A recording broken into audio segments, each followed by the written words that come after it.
Welcome back to Whiskey City Overland on day 3 of the Virginia Adventure Trail. Just when I thought Virginia couldn't get any more beautiful, day 3 brings in the goods. I climbed to the top of Reddish Knob and Flagpole Knob.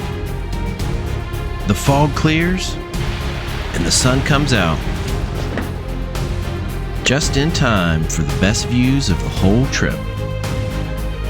If you enjoy this content, please be sure to help us out and subscribe so that the algorithm can get us out there to more adventurers.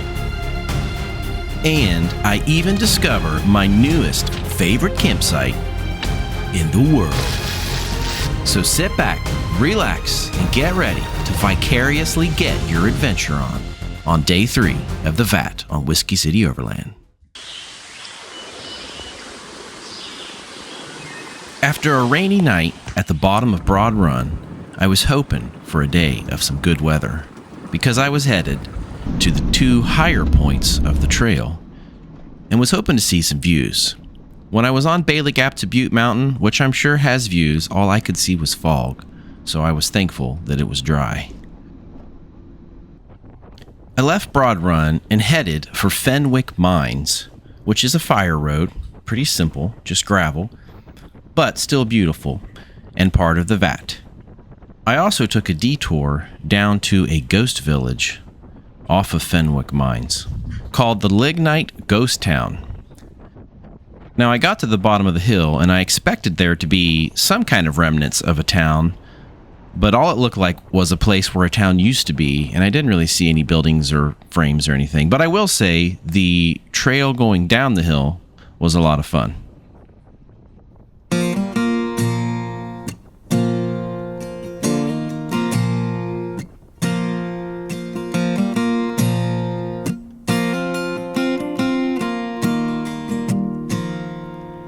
They say love is more precious than gold.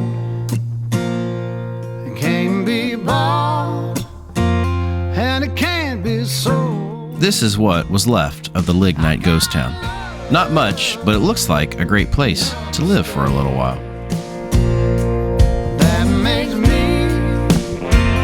After that minor disappointment, I headed back up the trail, trophy truck style, to catch Fenwick Mines and continue my way along the VAT.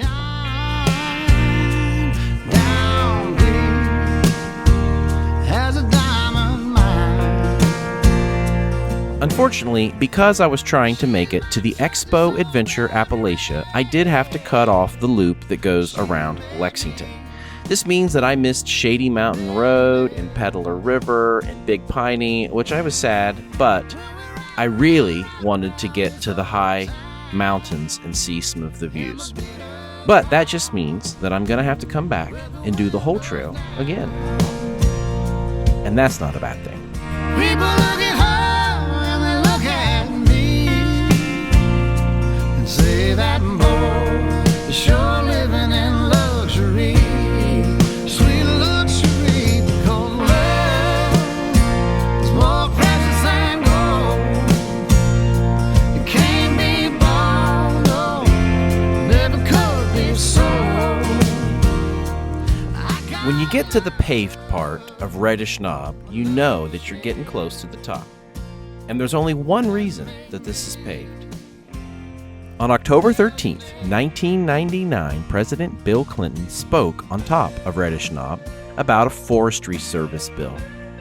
And the reason that they paved the road is because the Secret Service wanted to be able to make a fast getaway. You know, in case the women started chasing Bill. Now that it is paved all the way to the top, it has become a popular tourist destination. And the local college kids like to come up here and party, as evidenced by the graffiti everywhere. This is why we can't have nice things, kids. But anyway, if you are coming up here, probably should plan your trip to be here during the week when those aforementioned college students should be studying.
After enjoying the amazing views at Reddish Knob, I headed back down towards the dirt and Flagpole Knob Trail, which became my favorite trail the whole trip.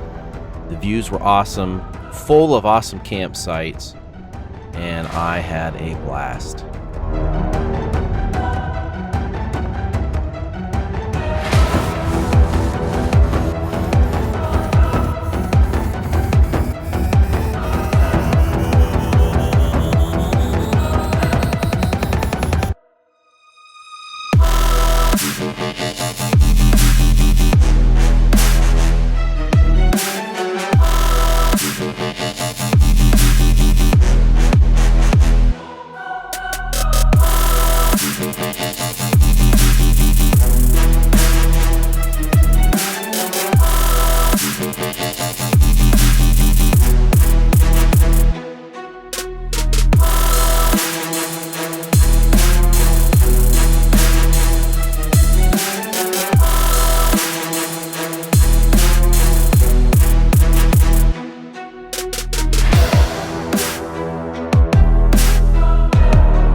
The trail going up Flagpole Knob is loaded with amazing campsites.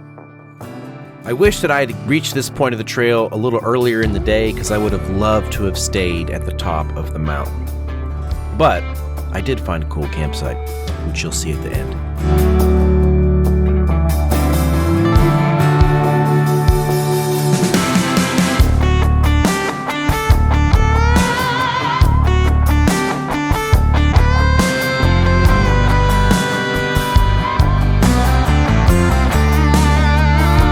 For a lot of both of the knob trails, you are riding along the mountain ridge, so make sure that you stop and take in the view whenever you get the chance. It's hard to beat when you find a campsite like this. It's secluded far enough off the road that you wouldn't see anyone. It has an awesome view, and it's beautiful. I really wished I'd have had the time to stay here, but I still had several hours left of traveling before I called it a night, because the next morning I had to head to West Virginia.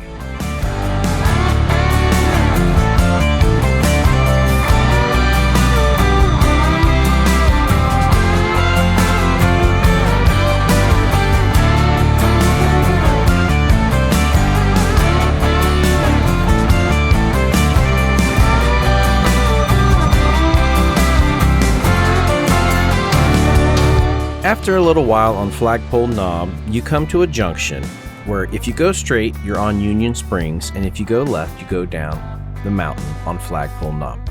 I headed down Flagpole Knob towards the reservoir, which I didn't know was there at the time because I stopped short of some amazing campsites.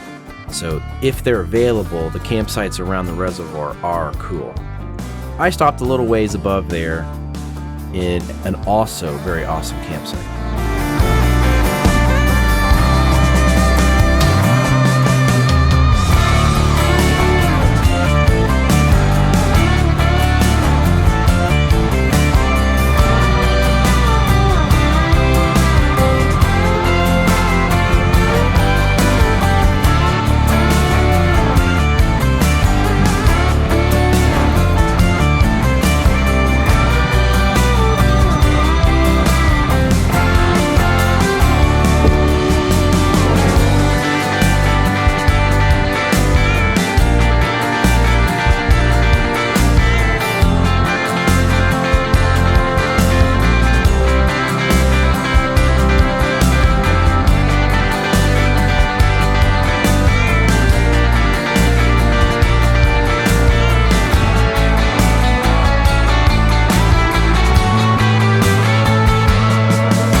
bottom of Flagpole Knob, just before the reservoir, on the left side, I discovered this awesome campsite next to the creek.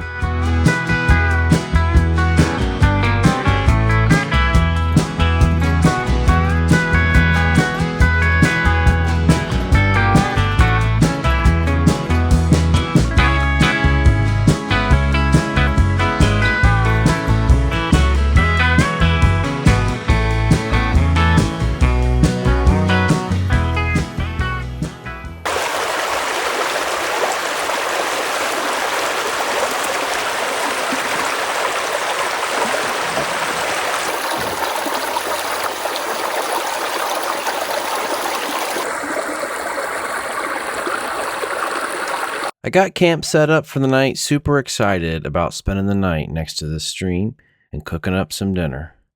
The weather was perfect, you could see the stars that night, and I was loving it.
That's pretty fresh.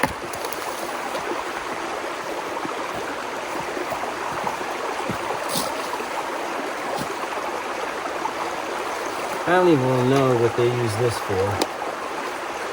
And why they couldn't pick up their trash. Come on, people, pick up your trash.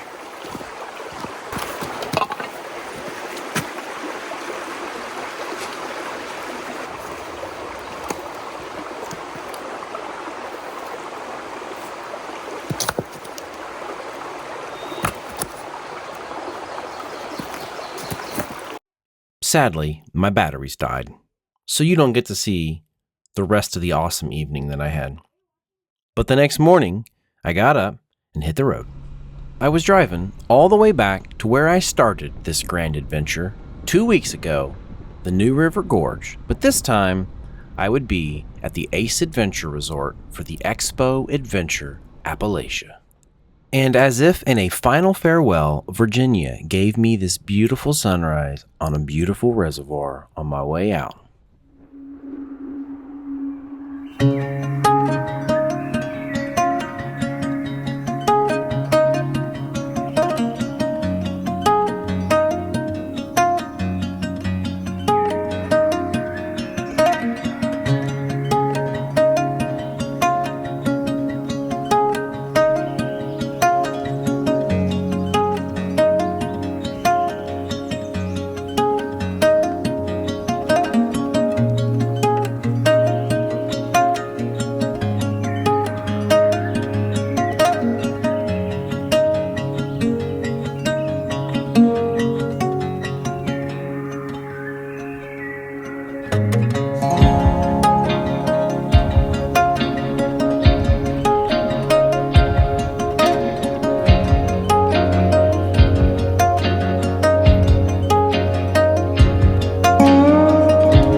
And so marks the end of the most epic solo adventure journey of my lifetime. I started out in Cincinnati, went through Virginia, D.C., lost a drive shaft, did the Virginia Adventure Trail, made friends at the Expo Adventure Appalachia, and saw some of the most beautiful views on the eastern seaboard that I have ever seen. I spent the night in terrible weather on Cape Lookout.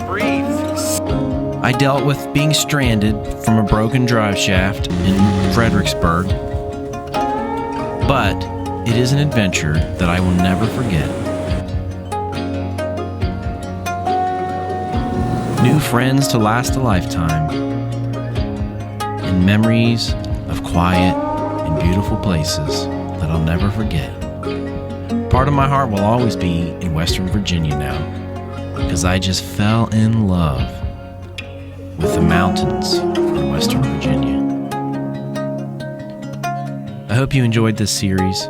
I certainly enjoyed making it. It was a lot of fun making the adventure. But that's it for this series. Until the next one, we'll see you then. This is Whiskey City Overland.